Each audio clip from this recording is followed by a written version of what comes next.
Okay, so welcome everyone. So glad to see you again. Thanks for joining.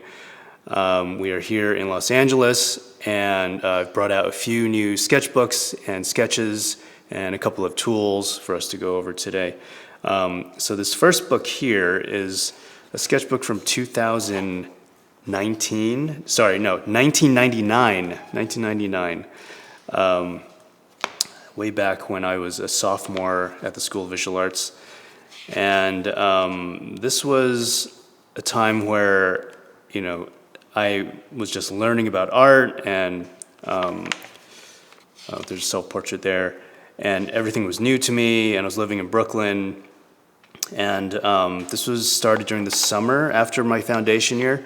I think the last time on the Discord, I showed some of my early sketchbooks, and this sketchbook was a huge leap because I decided to kind of abandon everything I was taught in foundation year and just wanted to draw what I was interested in. So there's a lot of life studies, subway drawings, and you can see here there's like a group of people at a party, and obviously I'm on the side, on the margin, sketching because I'm being very antisocial.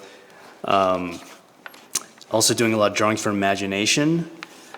So again, kind of just going back and kind of re-exploring, rekindling my original interest in why I started drawing in the first place. So, some of my professors from foundation year would call this work sophomoric or, immature, but it's just what I wanted to draw. And I think I wanted to create a sketchbook that was filled with, this kind of obsessive desire to learn how to draw and also to kind of, figure out who I was going to be as an artist. And I would say this sketchbook was a real kind of watershed moment for me as a young artist, kind of, really gaining more confidence in what I was doing, and also chronicling my time in New York, doing drawings on the subway, going to class. So there's a lot of sketches from for the assignments I was doing in class. A lot of journal entries, more life studies. Let's see here. I see I have an error on the laptop. I'm not sure what's happening, but hopefully we're still live streaming here. Some more figure studies. Drawings of friends. So yeah, it's a real mix of all these different approaches to, basically observation for imagination. Yeah, different approaches to putting together the image. This was a page I'd given to a teacher of mine, so this was a color copy. Another self-portrait. My head was shaved back then. And yeah, a lot of thumbnails from my illustration classes, just figuring out how to create imagery that could tell a story, and also creating images that were, I guess you call them, visually clever, a lot of metaphors and symbols, and this also informed my comic cover work later on.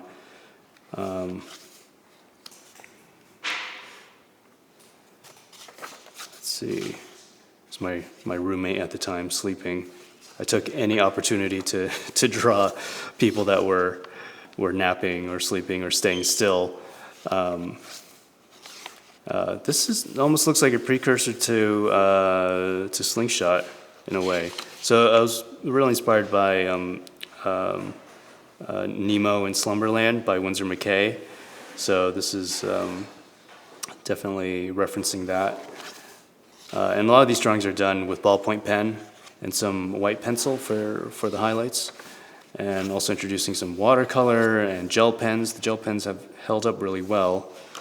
And here are a lot of 1-minute sketches from figure drawing class. 1 minute to, these are probably 5 minutes over here. And then we'll probably move on to something more rendered. It's probably 20 minutes. A lot of drawings of hands as well.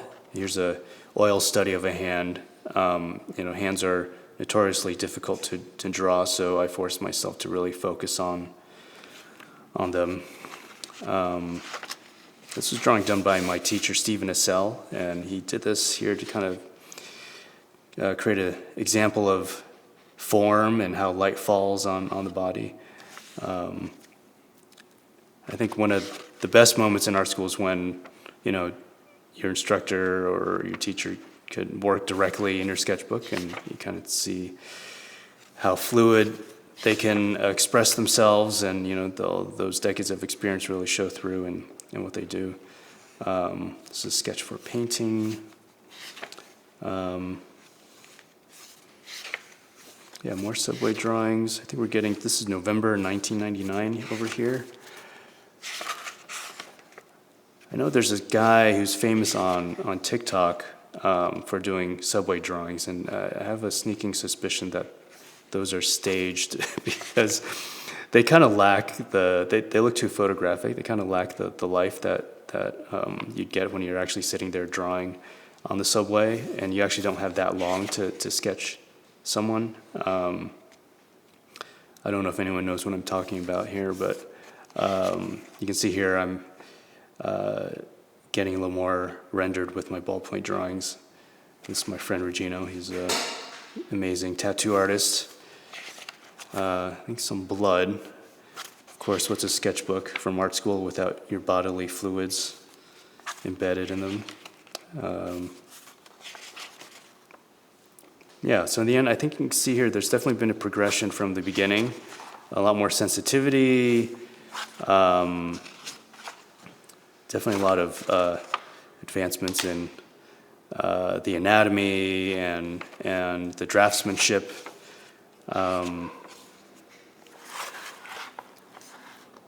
Getting more ambitious with, I think, the compositions in the sketchbooks. Let's see. Oh, I can see the chat now. Let's see if everything is going well. Is he speaking already? I am speaking. Hopefully the audio is working.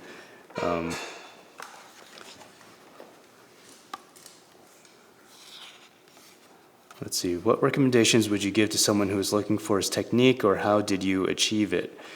Well, sketchbooks are a great way to do that. Sketchbooks are a container for experimentation, for messing up, and I'll show some more recent sketchbooks that I think function more as real sketchbooks. I think as I get towards at the end of the sketchbook, these become much too polished, and then later on I kind of went the other approach where I became more expressive. So I really loved exploring the whole spectrum of getting more polished and refined, and then kind of pulling back and being more destructive. So doing like a full-on oil painting in a sketchbook, the sketchbook kind of becomes a different thing, and that it becomes more about it becomes more ostentatious, more about showing off, when the sketchbook is really about kind of just letting go and exploring. But this is from when I was 19 years old to 20, so still trying to figure myself out. And we have these etchings on the cover that I did in my printmaking class. And the etchings kind of predated all my work in Photoshop, and I still approach Photoshop like printmaking today, with the layers and thinking about how to structure a picture with those layers. So let's move on to the next sketchbook.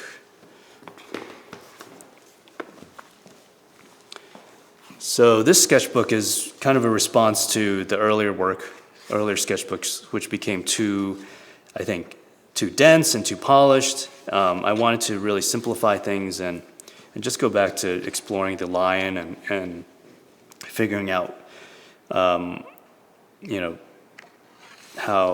to express myself as a draftsman, and I want to remove all content, like all imaginative narrative content. So I just want to look at what was in front of me and just purely react to that spontaneously. So a lot of these sketches are of my travels, just kind of you know, eliminating everything I was thinking about and just purely focusing on contours and objects around me, the architecture, the train here as I was commuting in Europe, and also trying to get really fast in drawing, translating what I was seeing into my hand and kind of really developing that muscle. And, there's some really, really nice shorthand, like this sketch in particular of this couple in a park. This is probably only a few seconds long, but, it's super expressive, and I love how quickly I was able to get that idea down. Here's the street in Paris. I see the traffic moving by, and, I didn't want to be precious with the drawing, so there's a lot of overdrawing and layering and transparency, and I really love that effect. Another park in Paris, you can see as I would change my position, I would see new people and kind of just overlay things without thinking too much and let the composition kind of create itself. And you can see a lot of interesting collisions of lines and perspectives and figures. Go back here. So yeah, here's a jazz performance. And, this is sketched at the jazz club. This was, I think, the Blue Note, maybe, in New York. So this was 2002. I think this was Lalo Schifrin. He wrote the theme to Mission Impossible. So he's here performing on the piano. And, these guys are, like, moving around, and I'm trying to capture what they're doing. Just, like, having that little pinky out, and the little indications of the fingers there are just enough to kind of get a sense of that that motion.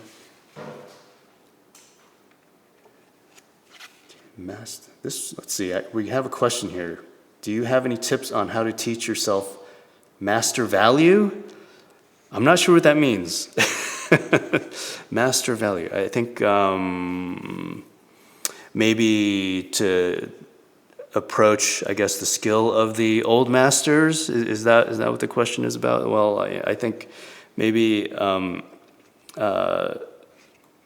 you can see in these sketchbooks, it requires a lot of focus and dedication, and especially when I was younger, I was completely focused on drawing, and so like deeply obsessed with figuring out, what it means to make a mark and to make a line. To be honest, I don't think much about it now these days. I think about a lot of other different things in terms of, what my artwork means and creating a narrative behind it, and also working with critics and writers to figure out, what the work, how it exists in the more contemporary context.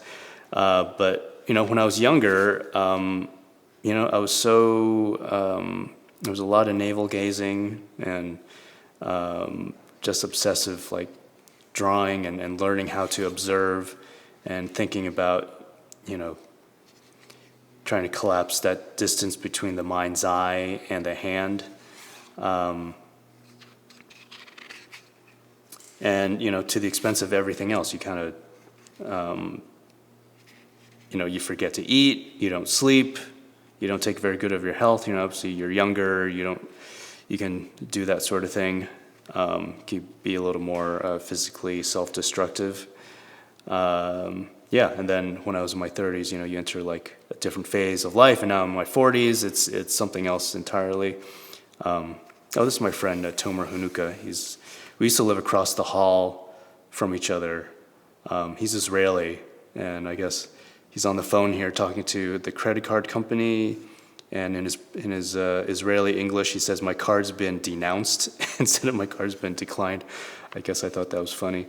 More figure drawing here. My parents in green over here. Let's see, another question. Which countries have inspired you the most? Well, that is pretty easy. I think Japan, for me, is the most inspiring. It's the country that I've returned to the most. and I try to go every year.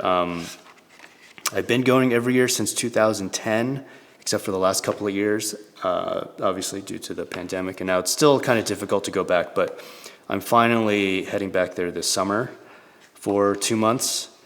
My wife's father passed away early on in the pandemic, and we haven't been back to see him, and we had to actually attend the funeral over Zoom, so that was a very surreal experience. So we're happy to be able to go back so that she can get some closure, and also I always love doing a lot of street photography in Japan. It's just endlessly inspiring. So this is the next sketchbook. This is, let's see, 2008. 2008. This is when I first met Sasha Grey. I think at the time she was like a breakout adult film star, and there was just something I think special about her. They called her like the first like existentialist porn star, and I was interested in meeting her and sketching her. And I think at the time she was really young, maybe 18 or 19.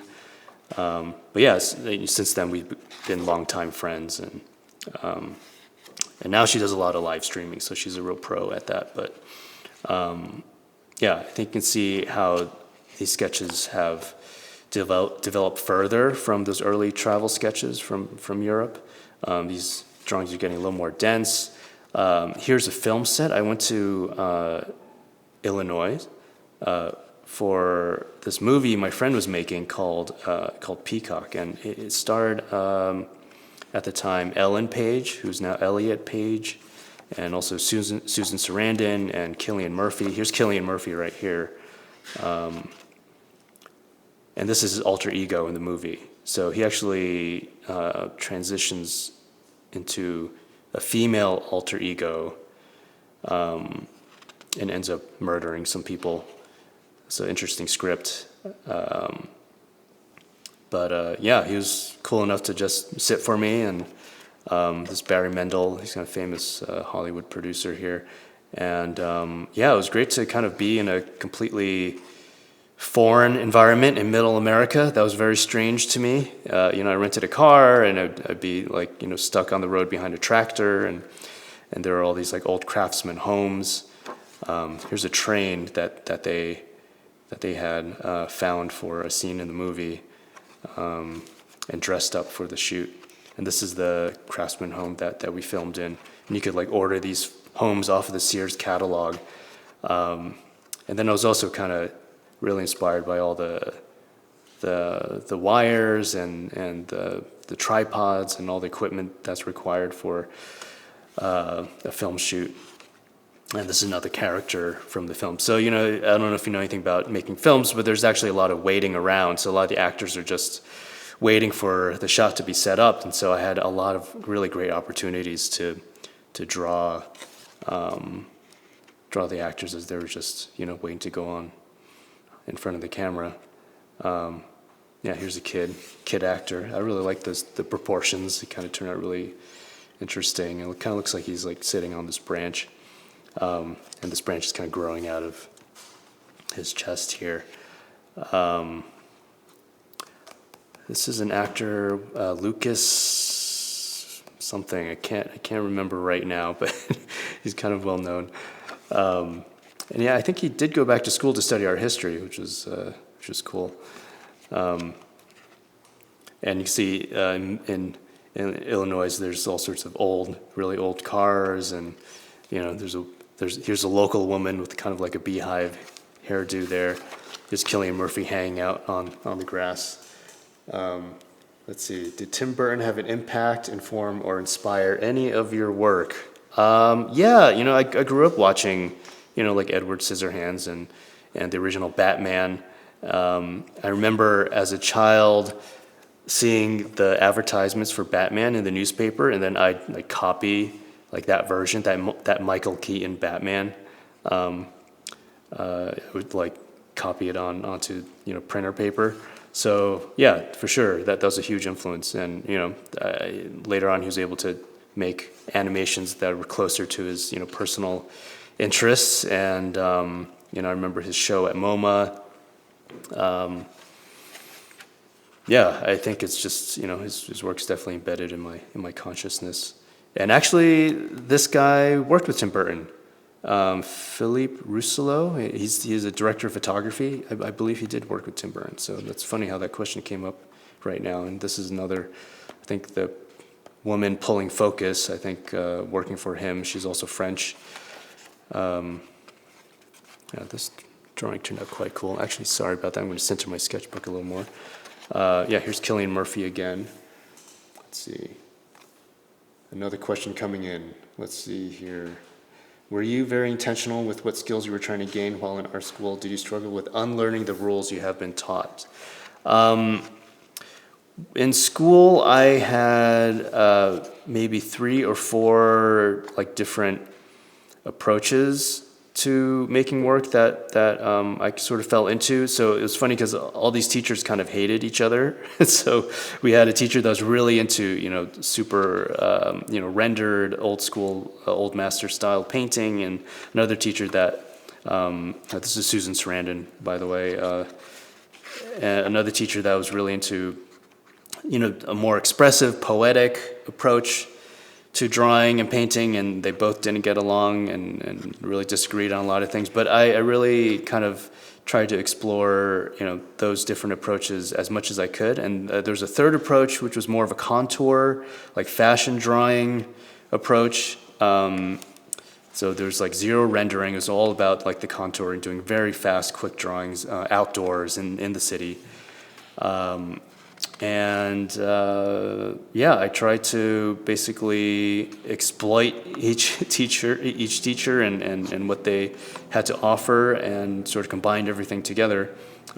Here's Ellen Page at the time, I think this was Keith Carradine. So I think David Carradine's brother, who's also in the movie. And yeah, some more travels. This is in Taiwan. This was a singer in Taiwan that I had met, and this is her in the studio.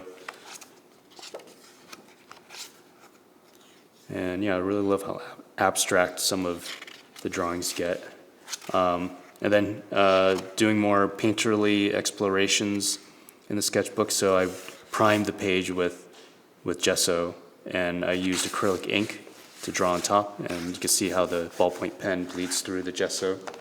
Let's see, question. I'm watching your beautiful sketchbooks together with my son, Alf. He likes to draw a lot also. He just turned 7, and I was wondering at what age he started drawing in sketchbooks. He himself has difficulties keeping drawings in books. Well, I never had sketchbooks when I was a child. I would always draw in the margins of my notebooks in school. I didn't know about the concept of sketchbooks when I was growing up. I didn't grow up in an artistic family. So it wasn't until foundation year in college that I kept a sketchbook, mainly because we were forced to keep a sketchbook. So in that first year class, we had to make a page in our sketchbook a day. So it was 7 drawings a week.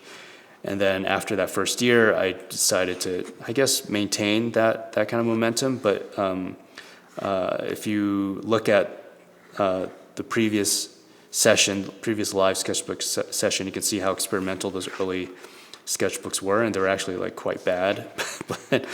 but when I started to, in the first sketchbook I showed today, I started to, just draw what I wanted to draw, kind of go back to doing more imaginative drawings and learning about trying to just teach myself how to draw. That's when I got, a lot more excited about what I was doing. And, even this drawing here, I just love how it kind of distorted the figures. I forget, this must have been at maybe a music festival or something. I kind of vaguely remember that, but, just how distorted his face and his hands are. It's just so fascinating for me to see how this came out of my own hands. Because when I'm drawing these, I try not to think at all. I can only imagine what it would have been like if I if I was more focused in art when I was younger. I mean, when I applied to art school, there were all these other students that had these amazing portfolios when they applied. You know, they in art high school, you know, they were able to do all these assignments, and they were able to, you know, develop their skills very early on. And you know, I felt like my skills were severely lacking when I was younger, but very quickly, I think I was able to kind of pick things up. So I think this is the last sketchbook we have today. This one is a different format, so I think we're going to change the focus here. There we go. And so I would get these really interesting sketchbooks from New York Central Art Supply. So these are all hand-bound linen sketchbooks.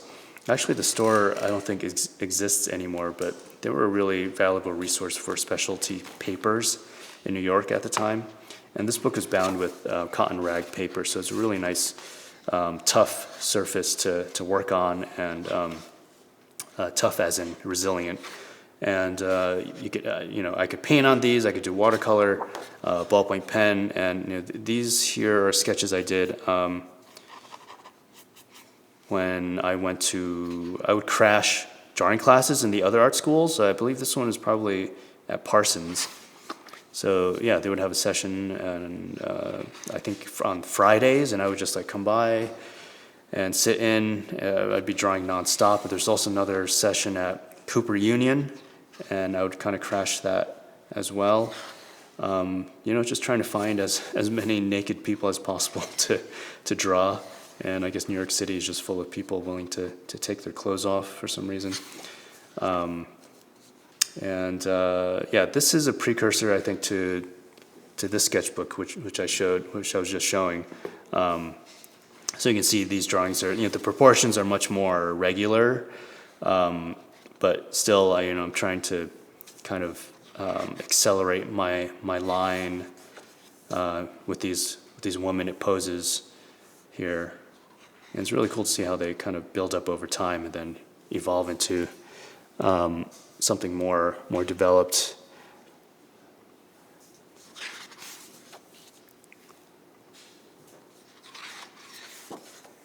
And you can see here, this is probably like a 20-minute sketch. You know, during art school, I had a teacher, Jim McMullen. He taught a class called High Focus Drawing, and you know, his idea was to kind of analyze the energy in the body, and he would basically teach us how to see forms in a certain way, and how they would kind of flow through the body. So you can see here, like in the shoulder blade here, the line kind of goes up, and through these trajectory curves, like curves through the side of the arm here, hits the elbow, and then kind of bounces around here, and then the hand is kind of more structural and drawn with lines that are kind of more interrupted in a way, so it kind of stops the flow of energy. And there's also a lot of drawing through in his approach. So that, you know, was really influential on how I approached, you know, seeing, and how I approached figure drawing in general. And, you know, this other teacher, John Ruggieri, he did fashion drawing, and his approach was completely different. It was about flattening everything, and it was more contour drawing. So you can see here, there's more focus on kind of capturing the environment in a very quick way. Let's see, another question. Could you elaborate on the differences in approaching composition and classical art between the East and the West? Sure, yeah. You know, obviously Eastern art is more about flattening, and in Western art there's a lot more atmospheric kind of considerations. There's an amazing painter, Giuseppe Castiglione. He was a Jesuit artist who became a court painter in the Qing dynasty. So he was Italian, moved to China in the early 18th century. I think he was born in the 17th century, but he basically combined, you know, Western rendering techniques and aesthetics with the aesthetics of Chinese silk scroll painting. So it's a really unique combination of flat and fully rendered and with Western painting rendering techniques, using the watercolor. Sorry, I'm getting lost in my drawings right now.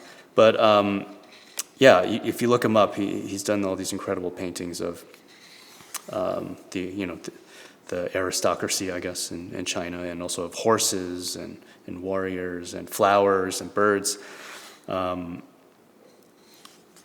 And I sort of see, a kinship between, his work and mine, and that, I grew up kind of, with my mind, colonized by American culture and comics and Western art. But then when I was in my 20s, I traveled to Asia, and that really kind of ignited, I guess, like this deep genetic memory of,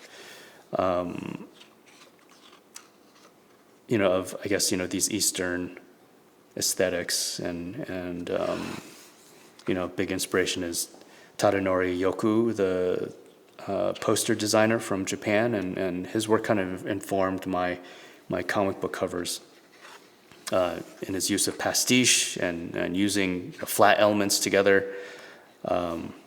Both these drawings here, these were drawn in Austria, so I guess these have a more Western kind of feeling to them.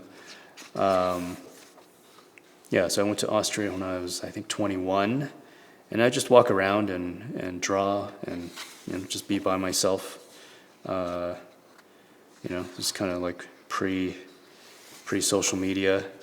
It wasn't that easy to meet people back then. This was a figure drawing workshop someone had taken me to when I was in Austria, so I kind of really like this drawing. It almost reminds me of like Velázquez or the foreshortening of this arm is quite nice. I don't know if I could do that today, especially because my drawings are a lot more, I think, flat. But I'll be showing some of the newer sketches right now after this sketchbook is finished. Let's see. Do you have any advice for finding, creating opportunities to expand in the art world? I think a lot of people face, I guess, gatekeepers and also obstacles in terms of, what they think they can and cannot do. I think in my career, I've definitely faced a lot of rejection and, people telling me I can't do a certain thing. But, I've just always wanted to, follow my own path. The question I always ask is, why not? Why can't I do this? Why can't I, do a movie poster and, show in a museum, right? Like, why can't I do graphic design and oil painting? It's all predicated on my drawing and my imagination, and that's the core of everything. And I think as long as you have a strong core in what you want to do as an artist, you can find opportunities in all sorts of different areas and express your ideas in different mediums. So, I've done a lot of sculpture and stained glass, and now doing a lot of digital animations, and they all might seem like very separate, different disciplines, but at the heart of all that work is, just my fundamental interest in drawing and kind of building a personal universe of characters and ideas. And the world it keeps changing.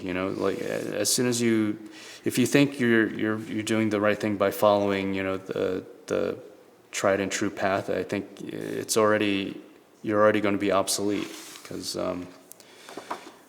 like especially this last year with NFTs and blockchain and cryptocurrency is just insane. How much things have changed in such a short amount of time, and how culture has developed and accelerated. Okay. I just hit the tripod there. Hopefully this shot's still okay. So we're going to start to look at some of the newer work. Hopefully my head's not bleeding, but let's see. So these are done for my paintings. So, these sketches begin with just a rectangle. So basically I'll print out the exact dimensions on the piece of paper. So you can see here, I print out the dimensions here on my printer, and I'll do like a little thumbnail over here, and I'll start sketching, and there's a lot of erasing. And I know people are really curious about materials, so usually I just use this mechanical pencil here. It's just a 0.5, and I put some tape around it to kind of fatten up the grip a little bit. And this is a eraser I really like. It's called Mono Zero. You can find it on Amazon or any Japanese stationery store. But basically, there's an eraser in here that allows you to get really precise. It's not mechanical, but sometimes I use a eraser that is battery operated, but I find that this is just much more convenient and fast. And it's almost like a mechanical pencil in a way, where you could push the eraser out. And that's what I use to kind of hone in on the sketch, and it's almost like sculpting in a way, where I create this like tangle of graphite lines, and I have to refine it as we go. This is a sketch for an older painting called Pelican. It's much more clean than some of the other sketches. I'm not sure why, but yeah, sometimes the sketches are more straightforward than others, but I sort of like it when sketches are harder to figure out. I guess like this one. This one took a while. You can see here there's a lot of erasure marks, and the paper is kind of beat up a little bit more. I like seeing the artifacts of lines that show through, and they kind of reveal like the history of the piece coming together. This is for a painting called Aurelians, kind of a Henry Darger inspired picture here. Sorry, I'm going to keep the drawing in focus. It's like a shallow depth of field right now.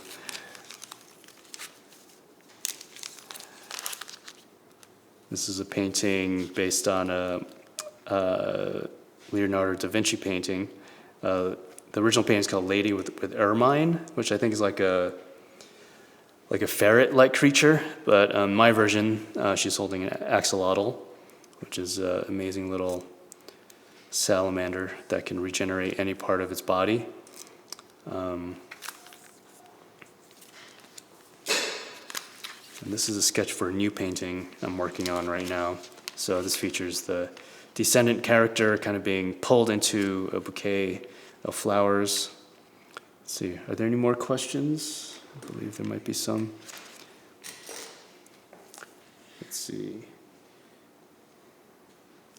Your work seems so refined and complete. Are there works that you do for yourself or experiments you don't post show? I can go through actually my most recent sketchbook after going through these sketches. And you can see all the stuff I don't post. And it'll just be for this live stream. But there's a lot of stuff that I don't share because it's just too undeveloped. This is a sketch for another new painting based on, half of it, I guess, is based on a painting by Vermeer.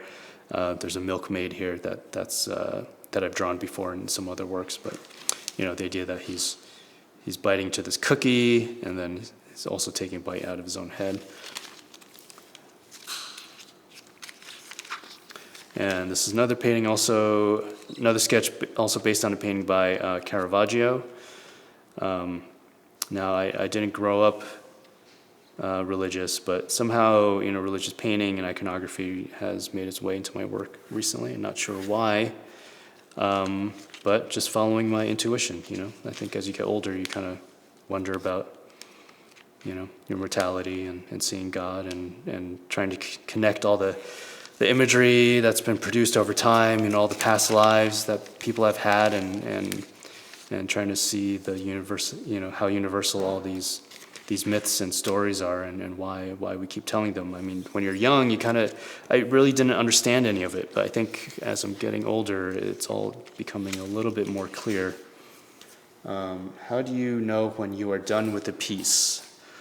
Well, I always say that I kind of work on a piece until it begs for submission. I guess I'm like an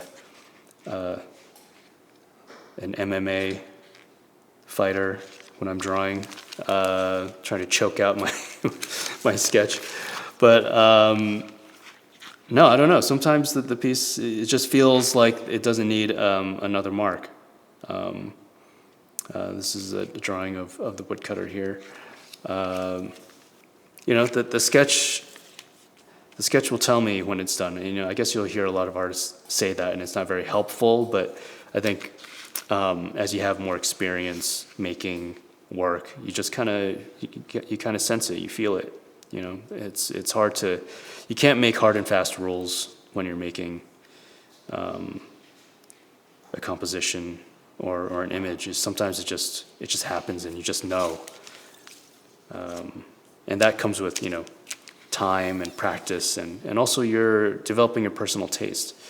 So, for example, like say if you're like Frank Gehry and you look at his drawings just look like scribbles on a napkin, but to him they're finished, and then he'll send it off to his army of architects, and they'll translate it into an amazing building. But for me, I like to push things until they can't be pushed anymore.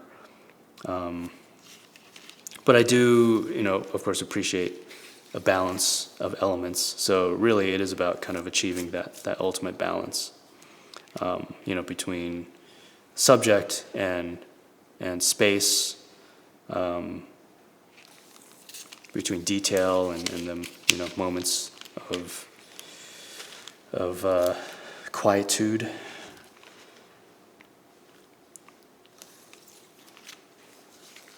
And here's a sketch of a painting I did called Spring, and I'm actually in the middle of turning this into a digital animation right now. So it's been fully sculpted in 3D. So it's been cool to kind of see like the opposite side of this composition. But yeah, hopefully the animation will be coming out very soon. And this is a piece called Athena. Let's see, any tips for efficiency as an artist, getting more work done and putting more work out? Any tips? Well, I think as an artist, you need to be completely focused on what you're doing. There's a lot of self-sacrifice involved. I did work with Takashi Murakami a lot from I think like 2015 to 2019. So I saw how he worked, and he's on a completely insane God level God tier level of production. He basically has a coffin that he sleeps in his studio, and his assistants work on at 24-hour shifts. So I can't quite do that, but I think if you just cut out like a lot of unessential things, you can start being more productive. I think maybe we can zoom back in a little bit more. We're going to go through. I think someone asked about the stuff that I don't post, and here's a lot of R&D stuff. This is like my, I guess, I don't know what you would call it, the real sketchbook, I guess. It actually functions as a sketchbook. So here's me like playing around with some ideas. I think at the time I was designing some jewelry pieces. So these are some designs for that, and designs for a USB drive. I think at the time I was working with this guy in Japan, and he wanted to create a whole line of accessories and jewelry and scarves. So yeah, we came up with this venture called OVM, and I did that for a little bit before I took a sabbatical in, I think, 2013, 14. But yeah, I think this is interesting to show. You know, it's just a lot of design objects, you know, really rough. This is a good idea. I might turn this to something. This is a light in the shape of a crane, and the head is a flower, and the bulbs are kind of coming out of the neck. Wow, I see a lot of text on the live chat right now. Let's see if there's anything worth pulling out. Is there anything I should answer? Let's see. Question: how do you create your beautiful narrative illustration? What are your thoughts while working with elements, metaphors to create mesh together, and how? Well, you know, it's funny. A lot of times it's just following my intuition, and so I think it begins by, you know, consuming a lot of, you know, really good art and film and music, and you know, that is all kind of mixing together in your subconscious. And then, you know, when I'm drawing, I try not to be too self-conscious about it, so I let the drawing flow. And you know, it's only until after the drawing is finished that I see the references and I see where things are happening. And you know, it's been a couple of times where I've made a drawing and then I'll go to like the Getty Museum and I'll see an old etching from, you know, Albrecht Dürer, or even from, you know, the 1500s, and it'll be a very similar image. So it's almost like I'm channeling something through time. So, for example, there's a painting of mine called Traveler. So it's a girl riding atop of a unicorn, and it wasn't until like a year later I went to, I think it was the Hammer Museum. They actually had an etching up by this artist called Hondius, and it was almost the exact same composition of like a unicorn with its horn down, digging into the mud, kind of stirring up frogs. And I had a frog in my painting as well, and the horn was, you know, down in you know, pointed down into the swamp, and it was really uncanny. So, you know, I think there's really something to be said about, you know, like the idea of like collective mythology, and yeah, I don't know, past lives maybe. Oh, here's a drawing for an embossment for one of my prints. So you can see, you know, the sketchbook is just not meant for public consumption. It's just purely meant for me, you know, for me to be really messy and not really care. Yeah, but it's really cool to kind of look back and see, just, you know, look at all the discarded designs. I don't know, there's a guy hanging off of the fangs of this face. I'm not sure why, but let's see. Any other questions? Oh, I think I already answered that question. But let's see, we have one here. Question: is your goal to get where Takashi is at? No, I think, you know, we all have our different paths. You know, Takashi, I think he, you know, he's obviously a legend because he's sacrificed so much to get to where he is. But you know, there's a lot of you know, suffering, I think, in his art practice. You know, he never has time. He's always tired. Let's see, another question. Do you have any favorite pieces you've created that inspired future work, or favorite animals that inspire your work?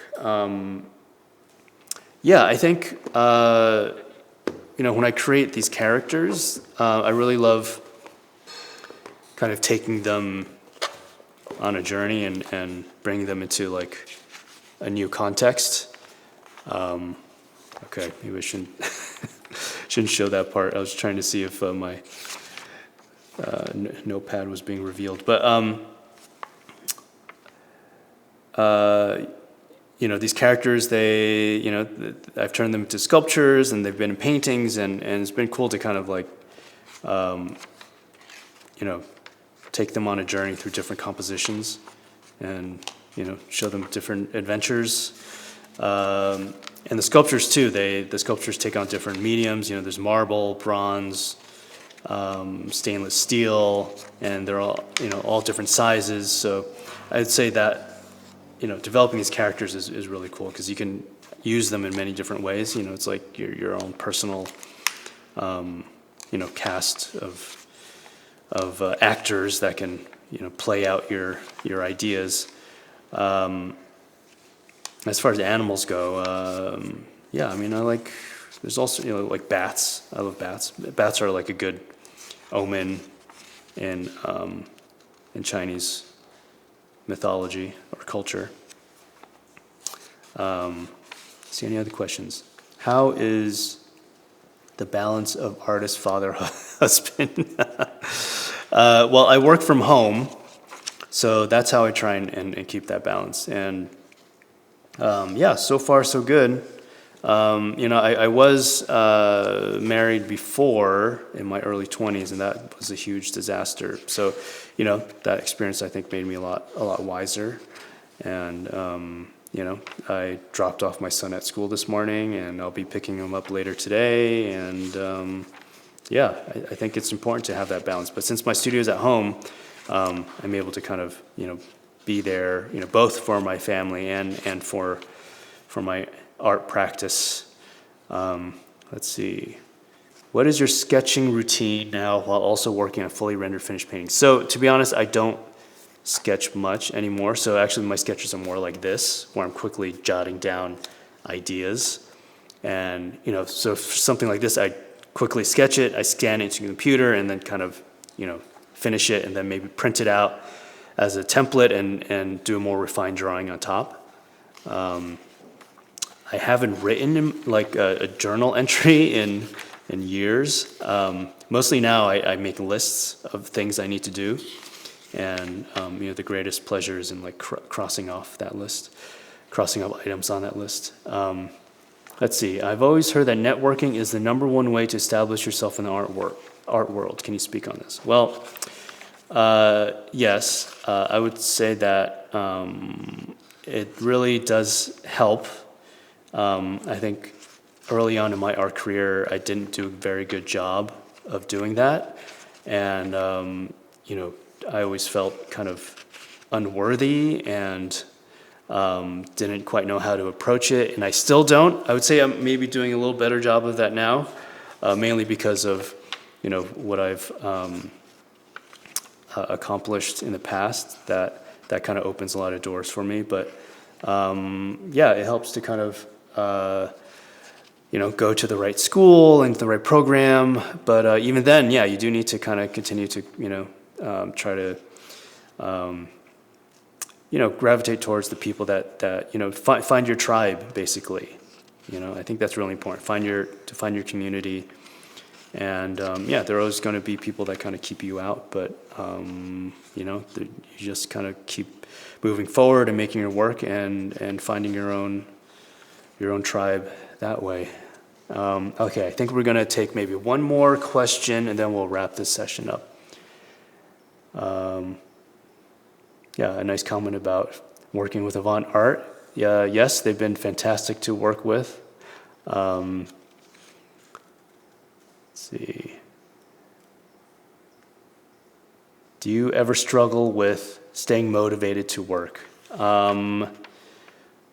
No, I think actually the list making is very helpful because that just establishes what I need to do throughout the day, and my goal is to just conquer that list, and it keeps me going, keeps me motivated, and there's like an endless stream of problems that I need to solve.